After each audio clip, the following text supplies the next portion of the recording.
اسرائیل نے دوبارہ جارحیت دکھائی تو دندان چکن جواب دیا جائے گا۔ ایران نے امریکہ کو اسرائیلی حملے کی صورت میں بھرپور جواب دینے کا سخت پیغام بھجوا دیا۔ عرب میڈیا کے مطابق قطر کے ذریعے بھیجے گئے پیغام میں کہا گیا کہ ایران کے یک طرفہ ضبط کا مرحلہ ختم ہو گیا۔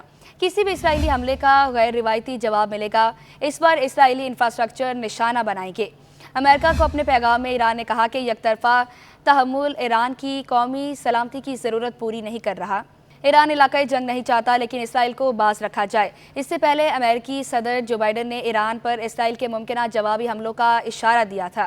امریکی صدر جو بائیڈن نے اسرائیلی تنصیبات پر اسرائیلی حملے کا اشارہ دیتے ہوئے کہا تھا کہ ایرانی تنصیبات پر حملوں سے متعلق بات چیت ہو رہی ہے۔ جو بائیڈن کا کہنا تھا کہ حملہ چھوٹا ہوگا، ہم اسرائیل کو حملے کی اجازت نہیں، مشورہ دیتے ہیں۔ امریکی صدر جو بائیڈن نے اسرائیلی پر ایرانی میزائل حملوں کے جواب میں ایران کی جوہری تنصیبات پر اسرائیلی حملوں کی حمایت سے انکار کر دیا۔ امریکی صدر جو بائیڈن کا کہنا ہے کہ اسرائیل پر واضح کر دیا ہے کہ ایران کی جوہری تنصیبات پر اسرائیلی حملوں کی حمایت نہیں کرتے۔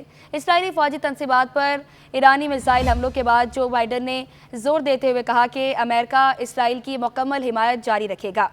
میزائل حملوں کے جواب میں ایران پر مزید اقتصادی پابندیاں لگائی جائیں گی۔ اسرائیل پر ایرانی میزائل حملے کے بعد پیدا ہونے والی صورتحال پر اتحادی ممالک کے سربراہان سے تبادلہ خیال کے بعد امریکی صدر جو بائیڈن نے کہا کہ Canada, France, Germany, Italy, Japan اور برطانیہ سمیت G7 ممالک نے اتفاق کیا ہے کہ ایران کے جوہری تنصیبات پر حملوں کی حمایت نہیں کی جائے گی۔ اسرائیل کی جوابی کارروائی متناسب ہونی چاہیے۔ ان کا کہنا تھا کہ پورا مشرق وسطیٰ کا خطہ اس وقت خطرے میں ہے۔ G7 ممالک نے ایران پر نئی پابندیاں عائد کرنے پر بھی اتفاق کر لیا ہے۔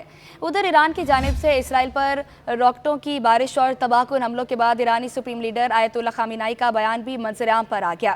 ایرانی سپریم لیڈر آیت اللہ خامنہئی نے ایران کا اسرائیل پر حملہ جائز قرار دے دیا۔ آیت اللہ خامنہئی کا کہنا ہے کہ اگر اسرائیل نے دوبارہ جارحیت دکھائی تو اسرائیل کو جواب دینے میں تاخیر نہیں کریں گے۔ آیت اللہ خامنہئی نے 5 سال بعد تہران میں نماز جنازہ کا خطبہ دیا اور امامت کرائی۔ ہزاروں کی تعداد میں شہریوں نے آیت اللہ خامنہئی کی اقتداء میں نماز پڑھی۔ اپنے خطاب میں آیت اللہ خامنہئی نے کہا کہ مسلمان قوموں کو افغانستان سے یمن، ایران سے غزہ اور لبنان تک دفاعی لائن بنانا ہوگی۔ ہر ملک کو جارحیہ کے خلاف اپنے دفاع کا حق حاصل ہے۔ مسلمان متحد ہو جائیں تو دشمنوں پر قابو پا سکتے ہیں۔ ایرانی سپریم لیڈر نے کہا کہ ہم سب کا دشمن ایک ہے اور اس کی پالیسی مسلمانوں میں تفرقہ ڈالنے کی ہے۔ ایران کا دشمن فلسطین، لبنان، عراق، مصر، شام اور یمن کا دشمن ہے۔ ایرانی سپریم لیڈر نے کہا کہ جس طرح 7 اکتوبر کا حملہ جائز تھا، اسی طرح ایران کا اسرائیل پر حملہ بھی جائز ہے۔ ضرورت ہوئی تو مستقبل میں بھی کارروائی کریں گے۔ اسرائیل قتل و غارت اور عام شہریوں کو قتل کر کے جیتنے کا ڈرامہ کر رہا ہے۔ اسرائیلی حکومت کے جرائم اس کے خاتمے کا باعث بنیں گے۔ آیت اللہ خامنہئی نے کہا کہ اسرائیل کے تحفظ پر امریکی توجہ خطے کے وسائل پر قبضے کی پالیسی کا حصہ ہے۔ اسرائیل کو خطے سے یورپ تک توانائی کی برآمد کا راستہ بنانا مقصد ہے۔ خطے میں مساوات سے پیچھے نہیں ہٹیں گے اور نہ ہی اسرائیل کبھی بھی حزب اللہ اور حماس پر فتح یاب ہو پائے گا۔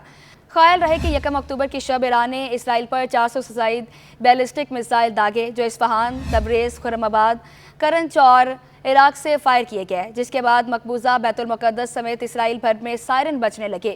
میزائل حملوں کے بعد اسرائیلیوں نے بینکرز میں پناہ لی، جبکہ حملوں میں اسرائیل کو بھاری جانی اور مالی نقصان اٹھانا پڑا تھا۔ ایران کی پاسداران انقلاب کا کہنا ہے کہ حملہ اسرائیل کی جانب سے حماس اور حزب اللہ کے رہنماؤں کی حالیہ ہلاکتوں، لبنان میں جارحیت اور غزہ میں نسل کشی کی جنگ کا بدلہ ہے۔